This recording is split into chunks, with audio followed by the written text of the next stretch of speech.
Yes, it's another Thursday evening. Time check, it's 9 p.m. and I'm sure you know what it means. It's the Men's Lounge. That's the program we're bringing to you live from the studios of ETV Ghana. Before I proceed, I'll quickly remind you that the Live Inside Win the Right auditions for Takrady is taking off tomorrow, 24th May at 8 a.m. at the Takrady Mall. For more information, you can contact 020-222-2091 or go to our websites on etvghana.com, happyghana.com, and then yfmghana.com. Now, last week, we tried to define who a man is. If you joined us last week, you heard a lot. And then again, we spoke about who a ladies' man is. One of the quotes I remember so well was to say that the women especially bring up your men, your boys, to become the kind of men you would like to marry.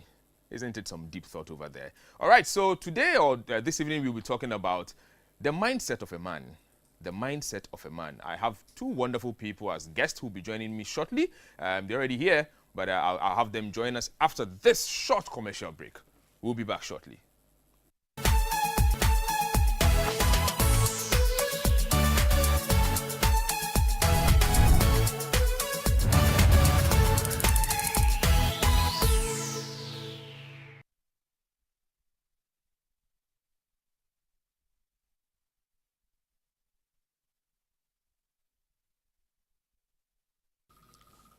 All right, so welcome back. If you're just joining us, it's ETV Ghana and the program is Men's Lounge. Like I said earlier, my guests are seated now. I'll go to them shortly, so I'll introduce them so you get to know who we are having the discussion with today. But before we go on, if you want to join us on WhatsApp, you join us on 020-222-2054. And also on phone line that I'll be opening later. So I think what I'll do is I'll announce the phone lines later when it's time so that you can also join by your calls. In the studio today, I have two very handsome-looking gentlemen. They look tired, though, but we'll find a way. We'll whip them up with some excitement. So I have Albert Texan, and I have Mr. Anane Insia. I'll leave them to tell you who they are. I shouldn't be telling you because they have a lot of stuff I may not be able to tell you. So, guys, welcome. Albert, Insia, good to see you. Good to Albert, see you too. Yes, sir. You want to tell us who you are? Okay, so Albert is a simple young man, very ambitious. Oh, good. Very business-minded, and is currently a business development manager at Innovari Limited. So aside, the day job, Albert has a few talents, so a few MC jobs here and there. Since I'm bilingual, I try to do a bit of, bilingual MC stuff. So yeah, that's something little about Albert. Yeah, so Albert, you do some galamsey. Small galamsey. Not the galamsey that everybody knows of, but yes. small galamsey. Small galamsey. And bilingual. Why? Yes. You won't win all the girls to you. Oh, not that. Well, I don't. You do a lot of je m'appelle. I don't believe a man, needs to depend on just one source of income. Yeah. I think that in this day and age, just one source is just not enough. See, obviously, we've just added another definition for who a man is. A man is that one person who does not or would not want to live on one source of income. We should add it to our guys. Streams of income. Multiple streams, more galamsey. So let's come to you, Mr. Nsia. We want to know who you are. Oh, my name is Ben. I've lived in practically every part of this country. Western region, Ashanti, a bit in the north. I also speak a bit of his language that he speaks, a little bit of his Shemapel. And even more. That I'm aware. But I have a lot of interests, from sports to politics to plenty things. And I'm a keen observer of everything that happens around. I may not talk much, but nothing escapes my attention. So that brings my attention to something. We are coming from a week of a lot of packed activities and lots of information in terms of what's been news for the past week. Let's say a few days ago, there was an awards that I don't know, I want to touch on that a little bit, and then also something about football. Yeah. I heard you mention that you love sports. Yes, I do. Tell me what you think about Asamoah Gyan's issue. Maybe I should put across my opinion first. No. You're the host.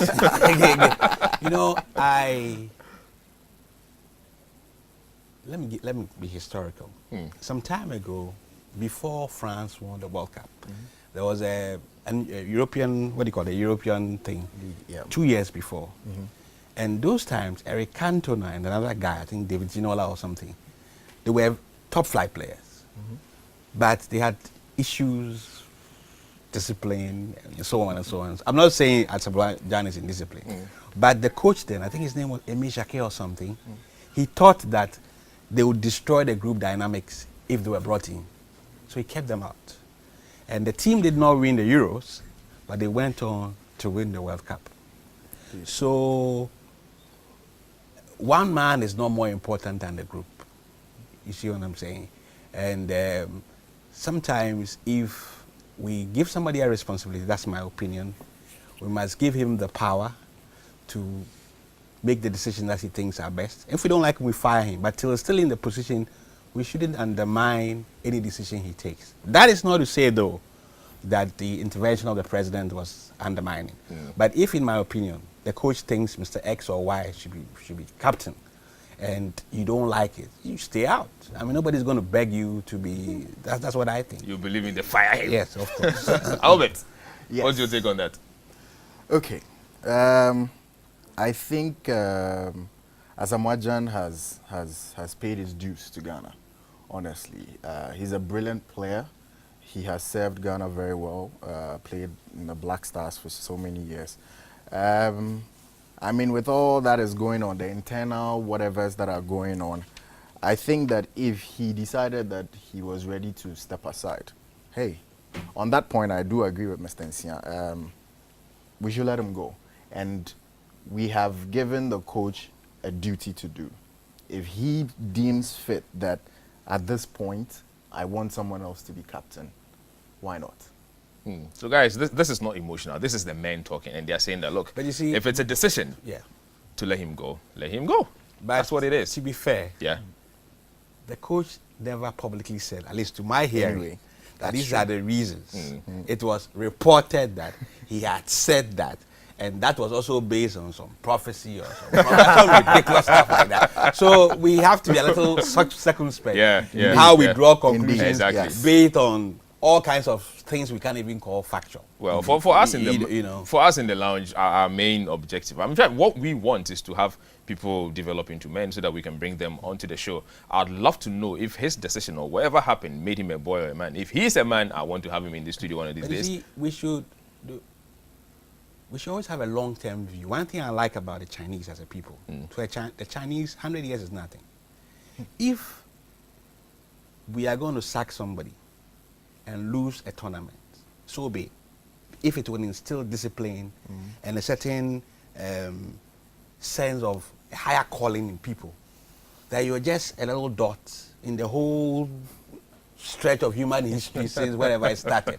So you play your part and go. You Yeah. can't hold any country to Yeah. ransom. Yeah. You know, it's good to win and become, you know, but it's even better when if you don't win, but there's a certain sense of national pride and cohesion by extolling certain virtues.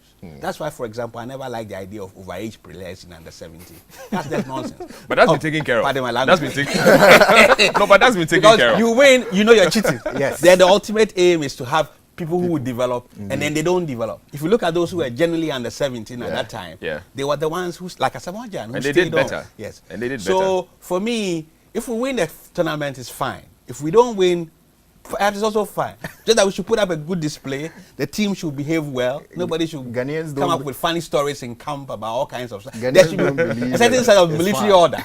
You know. No, but like you said, Ghanaians don't believe in They it's don't fine. believe in it's But fine. that's coming from, look, I mean, Mr. Nsia, I know you are such a disciplinarian, obviously from the roots of your dad. But that brings me to another thing. You know, we've got two very trending matters, I mean, issues this particular week. The issues concerning our awards.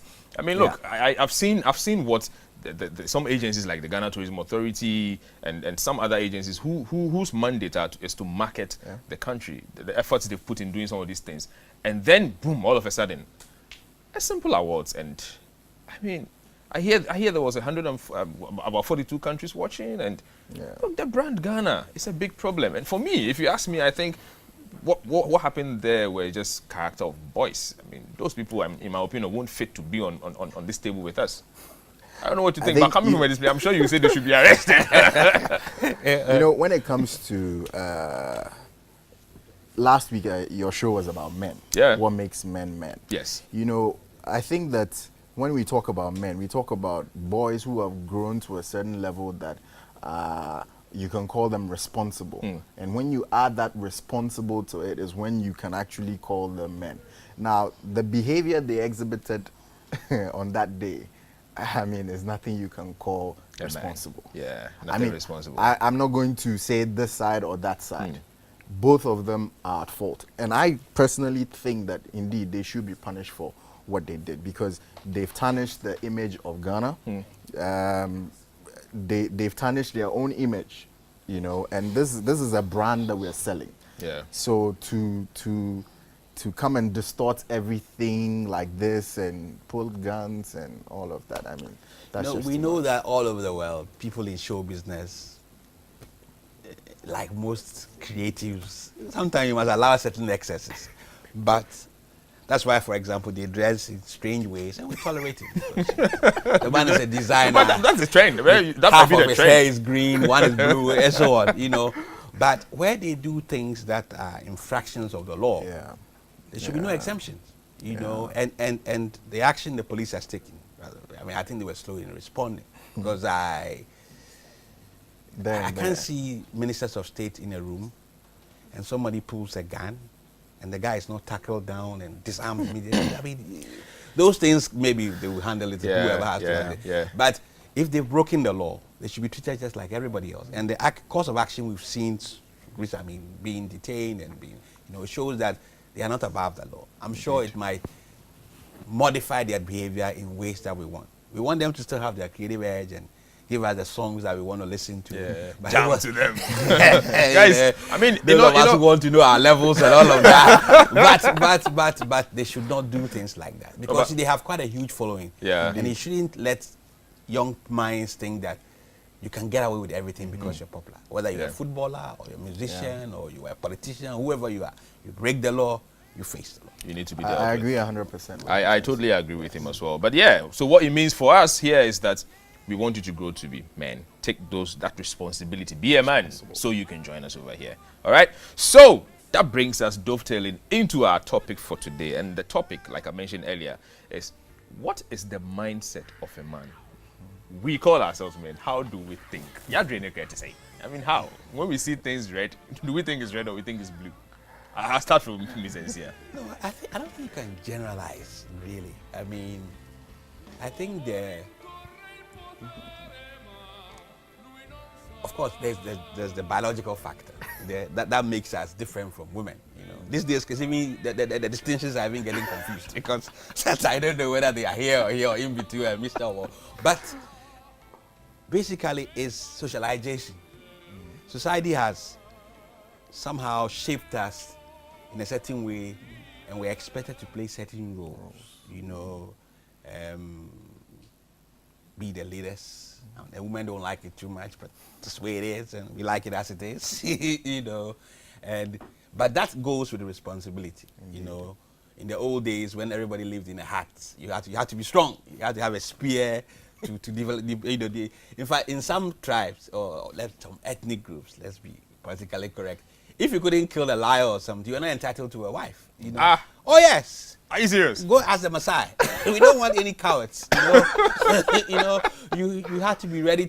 You were trained to be a warrior, or if you were a farmer, you know, there was that responsibility that look, you're going to lead a group of people, make sure you can take care of them, feed them, and so on. And in that kind of thing, sometimes you have to suppress your own emotions, sacrifice your own comfort, and that is the burden of leadership anyway. True. You know, so but the expectations on us are higher. Yeah. Now that the world is even changed some more, you find that if a man is unemployed, for example, and a woman is unemployed, the pressure on the man is greater. Yes. So it's like, well, woman, fine, you make an effort, but you, the guy, you're supposed to make sure that things work. And because of that brutal confrontation with reality, we tend to be a little more introspective. than women, I think, or from experience. Most men will not communicate their fears. They will not share their frustrations. Before you even continue, last week there's something that came up about how society sees men, society's thought about who men are. And so that obviously almost explains the reason why most women will feel that, or would say most men do not even want to communicate their fear. Unless I'm wrong. But I guess it kind of comes alike in that regard. Well, like he said, the society has sort of put a certain expectation on what we call a man. Okay, so a man is not expected to show too much emotion. A man is not expected to cry about certain things. You cry and then you're called a woman. That kind of thing. There's this burden placed on a man. So society has made this, has created this environment that makes everybody think that a man should do this or a man should do that. And well, I think now things are changing a little bit, to be honest. The dynamics are changing a bit. So we recognize the fact that men are men and then they have certain responsibilities, but as we grow, things change. This generation, as compared to Mr. Nsian's generation back then, if I should say. What do you call that generation? Z now, or whatever. Millennials or whatever you think. Millennials, Yeah. So then there obviously is or are some differences. Exactly. But of course, we are all men now. One interesting thing you would notice that even if when people over 60 meet together, they say, Charlie, oh, the boys are meeting, When I meet my friends who are not mostly around a year or two older than myself, you realize that the behavior is not much different from what we were doing when we were 12 or 13, 14. But it's just because it's just a group of us. Now, if it's a mixed group, then you tend to realize that, look, you are this, you are Y. You have to conduct yourself a certain way. So if 80-year-old men or people, it's just that you feel at ease, your guard is down, these are your friends. If I shout and I misbehave, you know that is I'm joking, or that is not me, or but if it's all a mixed group, you're careful what you say, those kind of things. And I think that self-sanction is important also. So peer pressure still exists even after 50. You have to be politically correct. Politically say certain things. Anyway, so one thing I would want to know, again, looking at our kind of mindset as men, do men want to be controlled? I don't think so. It doesn't mean they don't want. Let me put it this way. Then I think that instinct to break out of bounds and explore and so on, I think is innate in all men. That's why the people who are crossing the Sahara and going to Europe, I think 80% or 90% are young boys and so on. The guys who are coming from wherever to come to Accra, it's that instinct is there. But I think what you really mean is do they respond to authority and to that hierarchical structure? I think so, because you see, you yourself, you used to, or you want to be able to give orders, or you want people to respond to the instructions you give. So it is not strange for you to take orders from people who, by either virtue of age or some other position, are superior. You see what I'm saying? I mean, if I make a rule in my house, nobody should open the gate. I don't expect to be debated why I'm not. That's not it. The only person who can ask is my wife, but why? The rest of the people, it's a law. The law. So you have to stay. Yes. So I think people get used to get. So no democracy in your house. No, except for one person. How can there be a democracy in the house? There shouldn't be. You see. It doesn't mean you're a bully. It doesn't mean you're authority. I mean, I almost thought so. No. Yes. See, the opposite of democracy is not what's the right? It's not necessarily, but you don't all decide. You can make an input, but the final decision is whoever is the head, whether it's the woman or the man at a particular point. And that is better I think for a house. That's how it should be. Just assembly work, but well, unfortunately, I'm the boss, so you have to do what I say. The man is the head. That's it. Well, so there's something else that before the show started, I was going through the kind of questions a lot of people who watched us last week were asking, and so they want to know actually from us what kind of women, again coming from how we think, what kind of women do we actually admire? Oh, that has to be personal. Are you serious? Yes. It can't be any, there can't be any little general thing about it. Well, okay. I think there should be at some Yeah. point. Yes. Women I mean, like or men like it's, da, da, da, da, da. it's personal in the sense that, as they say, will be an any taste. Okay, but then generally, everybody wants somebody who's attractive. Like you. Oh, everybody wants somebody who's attractive. Yeah. No, I put mean- it this way, somebody he finds attractive. He finds attractive. I think I like it that way. But Yes, I think- that he finds attractive. As we've already mentioned, it's a personal thing. So you can't say generally that maybe I think all the women in this place are attractive. I may have, so yes, I agree. But aside that, you know that every man sort of wants a woman who is, for lack of a better word, I'd say smart. You don't want somebody who just says, yes, Amasa, that's it. You don't want to do anything for yourself, nothing. In this day and age, everybody wants somebody who can support. I mean, the woman was given to us to support us as men. Even the Bible says so. So you want a woman who can at least do something for herself as well, support you, not just financially or whatever, but in everything. You need somebody who can help to advise you, somebody who can help you spiritually, because you're the spiritual head of the house and all of that. So indeed, I think that as much as it's a personal thing, every man at least looks out for certain basic things that cuts across, I guess. Interesting. We are getting some messages coming already. I'm going to read one to you immediately. And this is coming from Joe in Medina. He said, the mindset of a man depends on the environment he's coming from. I wonder how true this is. That's a point. Yeah. There's a point in that. You see, for example, and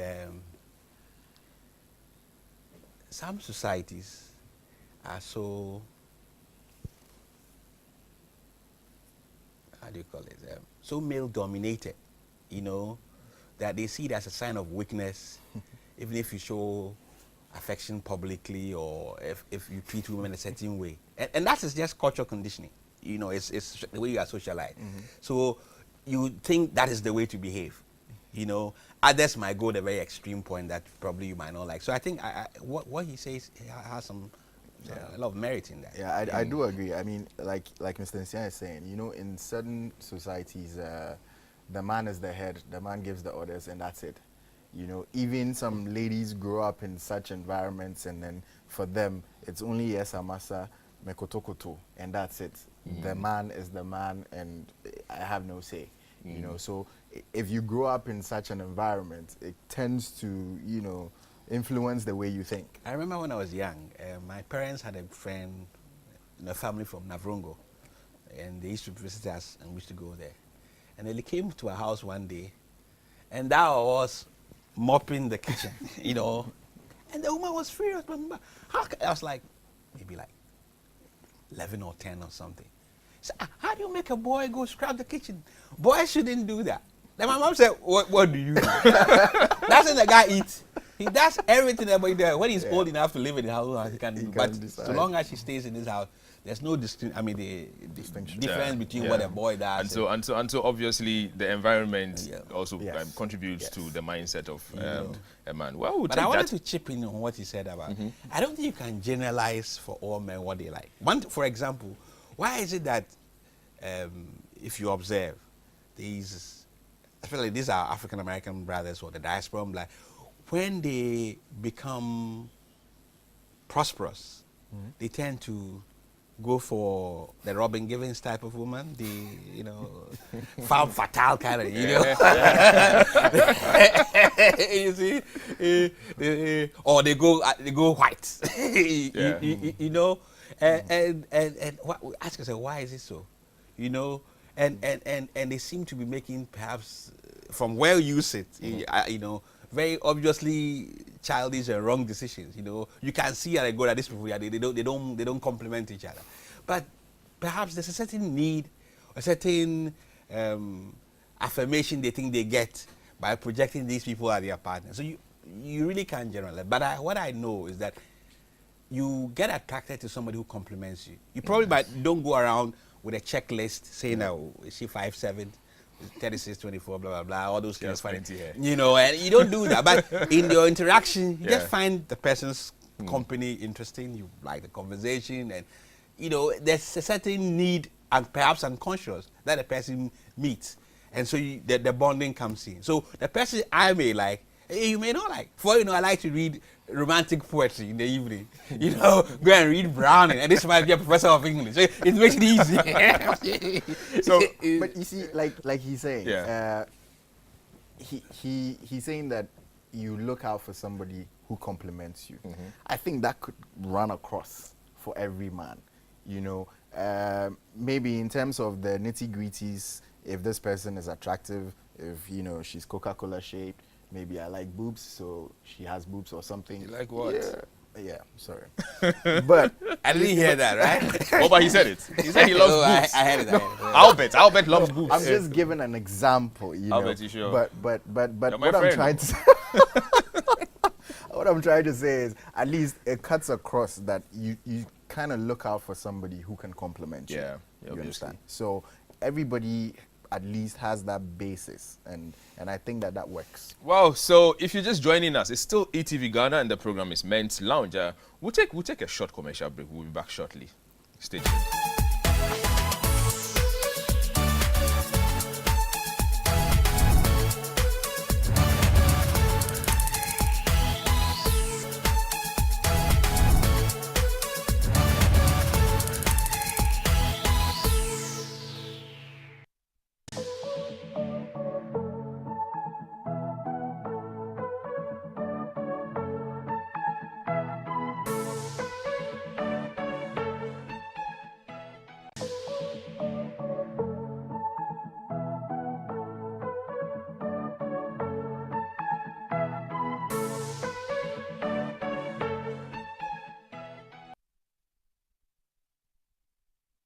So that was an investment tip for tomorrow's man. If you want to be a man tomorrow, last week we told you, invest early. You know, don't wait and say, oh, when I turn 30, when I turn 40. No, you just, look, somebody told me a fool at 40 is a fool forever. So don't wait till you get there before you think of investing. Start investing early. And now this week we are telling you that you need to invest for a long term. That is when you can get something profitable from it. Now, before we go on, I have a little tip also for you on fashion. Just watch this.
Obviously, when it comes to fashion, we should start thinking of how we can fool some of these things in the way Ghana way. I think in this one, Albert, you're the only one who kind of you look presidential. Aspiring MP somewhere. I saw it and I'm like, oh, I'm presidential You today. are indeed. Anyway, if you're just joining us, it's still ETV Ghana. The program is Men's Lounge. Before we go on, I need to remind you that the Living Inside Win the Right audition for Takrady is happening tomorrow, 24th, and it's happening at the Takrady Mall. If you want more information, join us with 02022222091 or go to our websites, etvghana.com or happyghana.com, and then yfmghana.com. You're going to have all the information on there. Welcome back, guys. We ended up somewhere. Yeah. Now, there's something that's been a bother, and we need to tackle it. What's that? And the question is, are men as emotional as women? Somebody said, well, yeah, you're men. You're supposed to be bold and everything, but hey, you're allowed to cry at least. Does it make us... The fact is, look, are men as emotional as women? Men can be emotional, just like Men can be or allowed to be. allowed. Allowed is a big one. Yeah. You see, I think that everybody has emotions, even men. It doesn't matter how big you are, or how macho you are. It gets to a point where you show some emotion, but like we said earlier, with the kind of burden that society has put upon us, in certain cases, you just don't want to show emotion because you feel that everybody might think that you're weak. But hey, sometimes it gets to a certain point where, Charlie, you just go hide in your room somewhere, let a few out, and then it's good for you. Are men as emotional as women?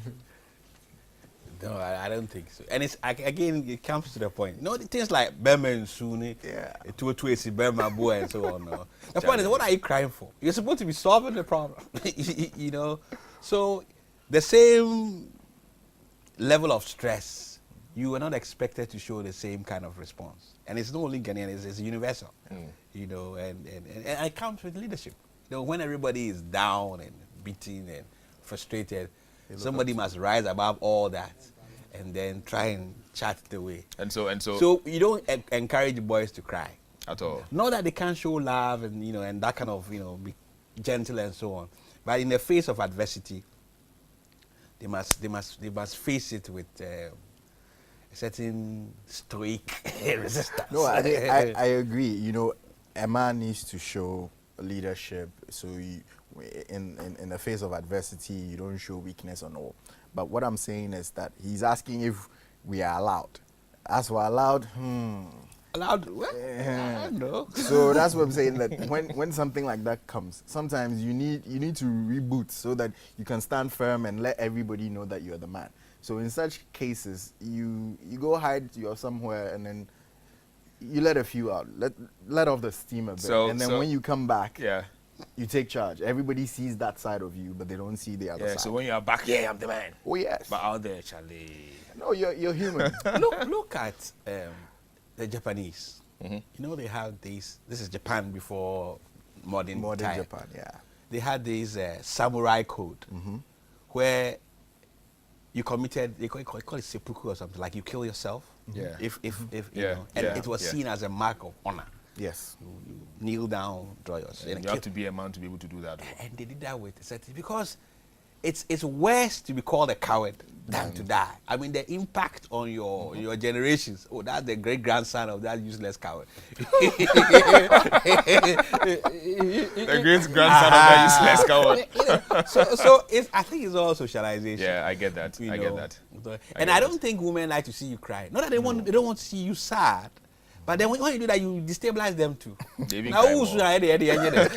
Anyway, so like I said earlier, you can join us on our various social media pages at ETV Ghana. That's on Facebook, the same on Twitter, and then on YouTube at ETV Ghana. You can join us. Now I'm going to go straight to Facebook and some of the comments that are coming. This is coming from Nadu Mensa, and Nadu says, "Our generation, dear, ajinyame." I wonder what she means by that. And she also says that men actually need space. Well, I guess that's one of the things that would take a man. I mean, will make a man be like, yeah, Charlie, men really need space. This is coming from Albert Ajabi, and Albert says, in the general, I don't believe any human being wants to be controlled. Honest, fun, and interesting conversation. We're loving it. Thank you, Ajabi. Thank you for joining us also.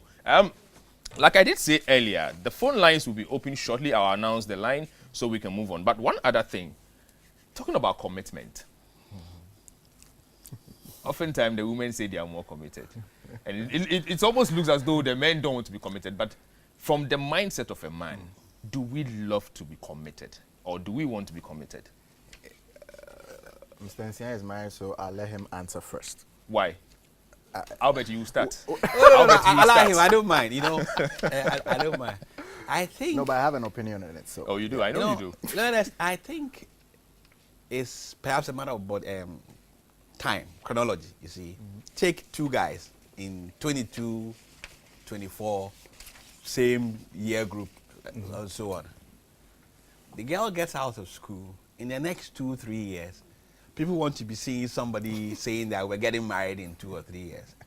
The guy wants to go and do masters in Stanford, probably push on to some PhD, look for a proper job in oil and gas before he starts looking at those. So they are not aligned in their what they want to do at a certain point in time, you know. So it's like, why aren't you saying something concrete? And the guy is it's not that he doesn't like you, but in his programming, this is not the time to be fixing wedding bells. Yeah. So there's that fear that, oh well, you're not committed at the same time, and so on and so on. That can be one reason, you know. And there's sometimes there's a lot of doubt that yes, you like this person, all right, but too sure. Really, we are looking at the long haul till death do us part.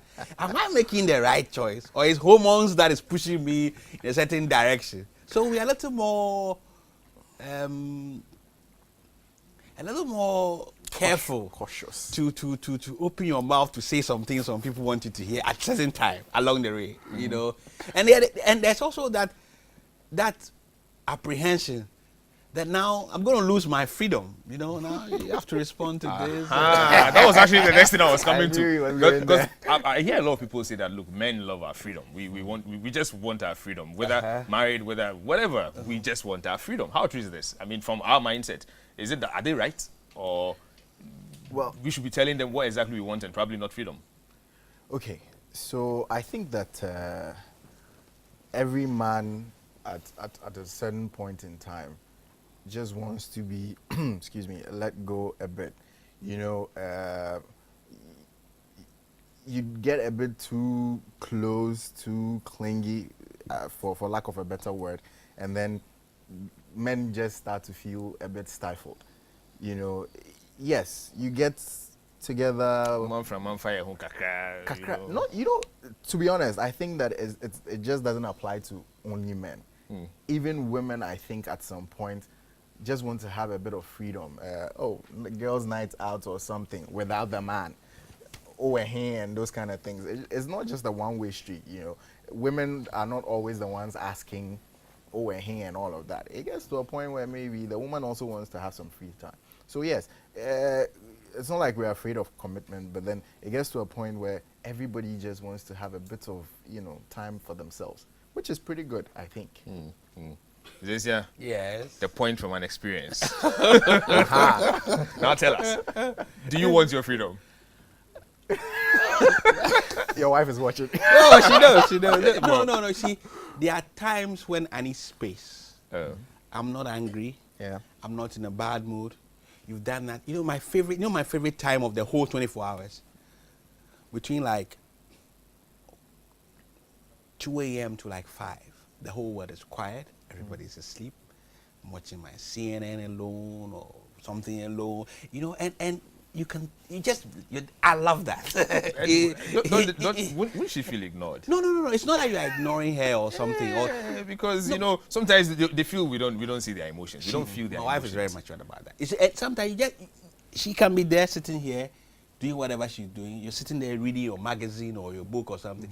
There's no tension, but you need to have, for me, Ben, Kwame, and Anisia, sometimes I just need my space. You want that me time. And I don't even want my child or anybody to talk to me. Don't call me on the phone. I just need my space. I need it to get a certain amount of emotional balance, I think.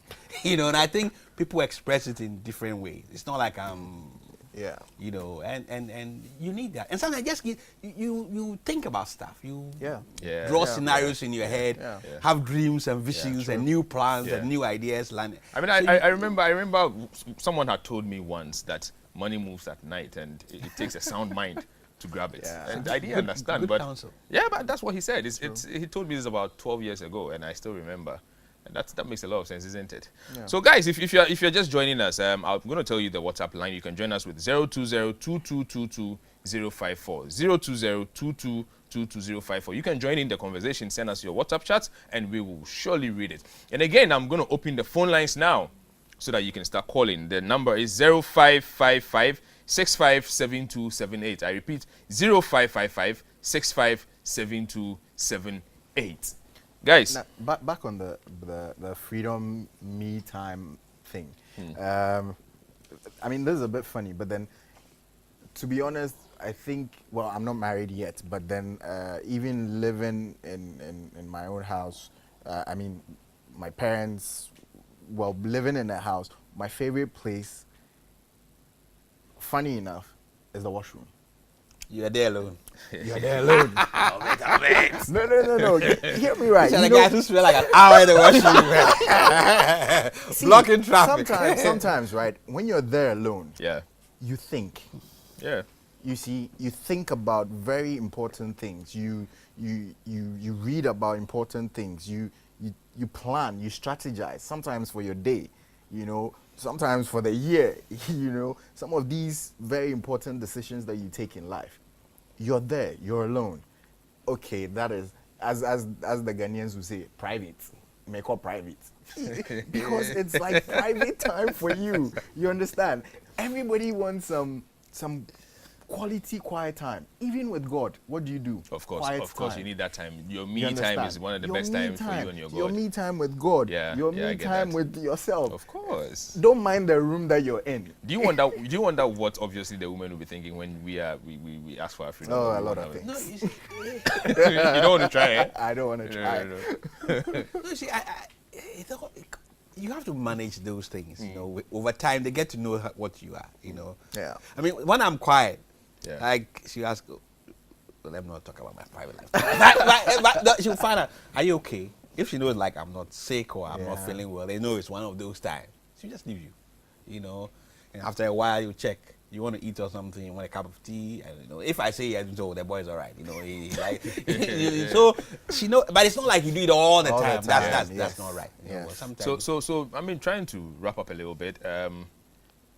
How would fathers play a key role, a very important role in modeling or I mean, not nurturing their masculinity, that masculinity out of the boys that we come up. Last week, I remember a quote that said that the women should actually help in bringing up the boys, the kind of boys that they would like to marry.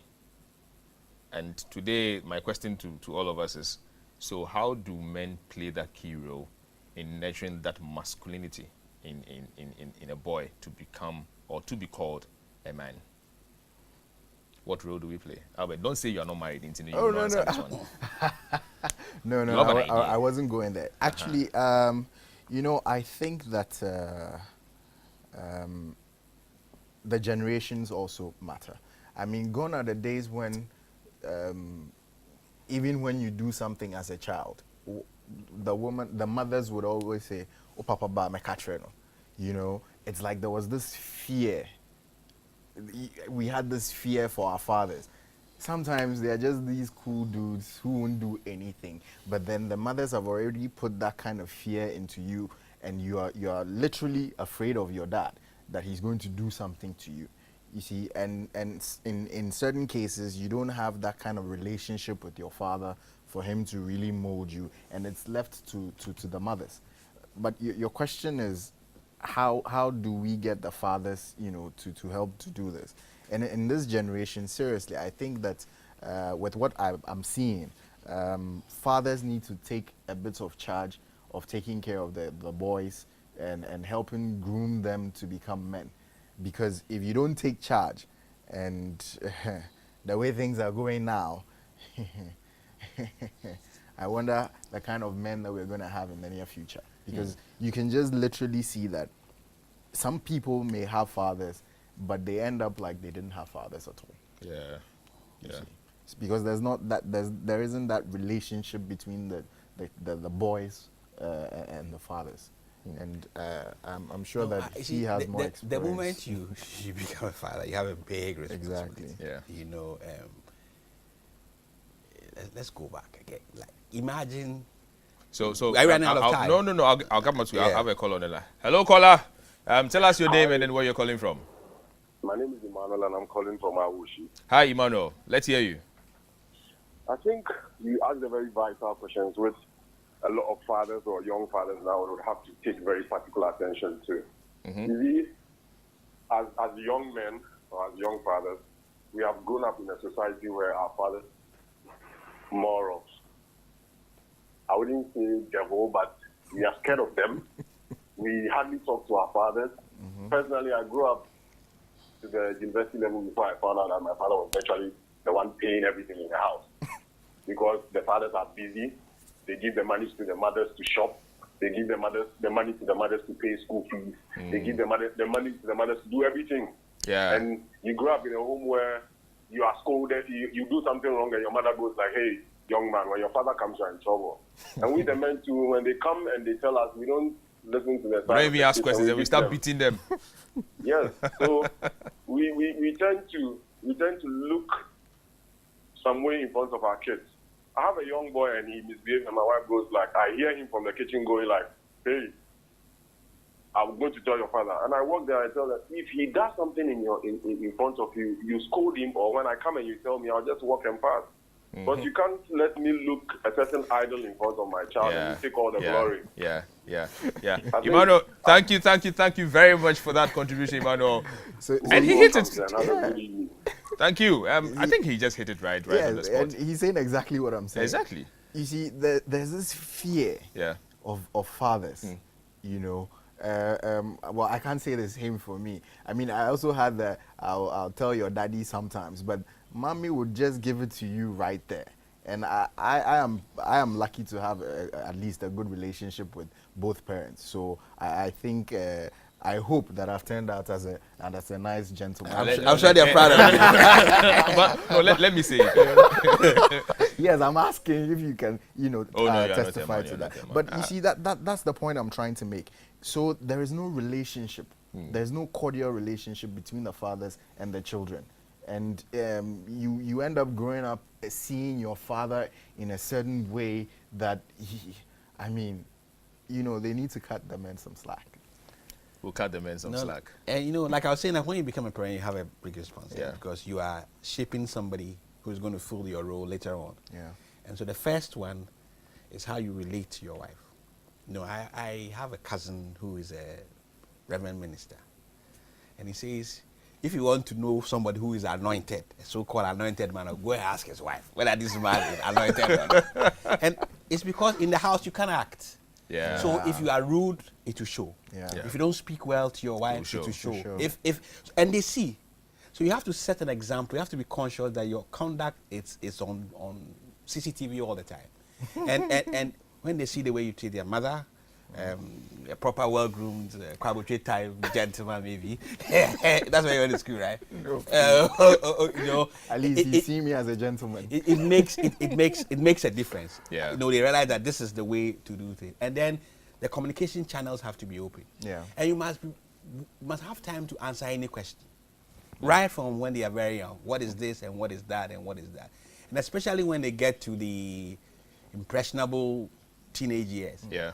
There's a natural tendency to see you as an old polo guy. Yeah. But you should try and keep the links open so that you can shape their minds. Sometimes they ask you why this, and you have to be honest. So it's the communication, but then you must set the boundaries too. Indeed. When they break the law, they are signed. These days you can't beat because it's against the law or somewhere, But you don't have to overlook discipline. Yes, otherwise you create a problem for them in their character. And then pay your bills, man. Yeah, that's correct. That's very important. You have a responsibility. Pay your bills. Pay your bills. Don't let people stress out in your house. All right, so I'll end with you. Your last words. Yeah. Your Pay your last bills. words. Yeah. Albert, your last words. Okay. Well, I think that we men have a responsibility. Yeah. We have a responsibility to be leaders. We have a responsibility to take care of our families and to ensure that at least our children get the very best. I mean, it doesn't matter how much you make or whatever, but whatever you have, whatever you make, raise your children well to be good men. I think that's what I can say. Well, that's all time will permit us. We thank you so much for joining us this evening. It's Men's Lounge. We'll be back next week with another episode of it. A big thank you to Mr. Nsia. I think we've learned a lot. We've picked a lot from you. Thanks. And Thanks Albert, for having me. thank you also Thank for you for coming having through me. the lunch. And at this point, all we can say is, I'm a man, they are men, we are men. Thank you guys for coming. All right. Time runs.